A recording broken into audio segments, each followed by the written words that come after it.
Ibinida ni Kiko Pangilinan sa Negros Occidental ang naipasa niya noong mga batas.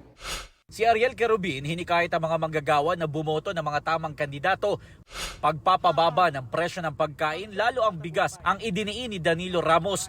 Kasama niya sina Jerome Adonis na pagpapataas sa national minimum wage ang itinutulak. Si Representative Franz Castro, good governance at paglaban sa korupsyon ng pangako. Paglaban sa dinastiya sa politika ang isinusulong ni Leody de Guzman. Nais ni Atty. Sunny Matula na bigyang insentibo ang mga mag-asawang 50 taon ng kasal. Binigyang diin ni Senator Francis Tolentino ang pagtanggol sa West Philippine Sea.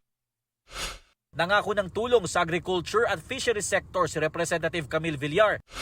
Reforma sa sektor ng agrikultura ang isa sa mga itinutulak ni Benhur Abalos. Gustong isabatas ni Bam Aquino ang 200 peso legislated wage hike. Pagpapabuti sa sektor ng edukasyon at kalusugan ang naistutukan ni Mayor Abby Binay. Kapakanan ng mga taga Mindanao ang pangako ni Senator Bong Revilla. Mababang presyo ng bilihin ang tututukan ni Representative Bonifacio Busita. Political reforms ang inihayag sa akla ni Teddy Casino. Youth empowerment ang binigyang halaga ni Senator Pia Cayetano sa Iloilo City. Magna Carta para sa barangay officials ang isinusulong ni Atty. Angelo de Alban. Paglapit ng serbisyong medikal sa taong bayan ang prioridad ni Senador Bongo. Nagtungo sa Hagna, Bohol si Ping Lacson. Si Atty. Raul Lambino idiniin ang kahalagahan ng peace and order sa bansa. Pensyon sa mga magsasaka at mangingisdang ikinampanya ni Senador Lito Lapid. Trabaho at kabuhayan para sa mga mahihirap ang itinutulak ni Congressman Rodante Marcoleta. Libreng pabahay para sa mahihirap at mga biktima ng sakuna ang nais ni Manny Pacquiao.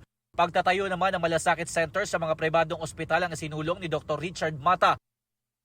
Pagbuo naman ng trabaho ang itinulak ni Atty. J.V. Hinlo. Tumungo naman si Willie Revillame sa Gapan, Nueva Ecija.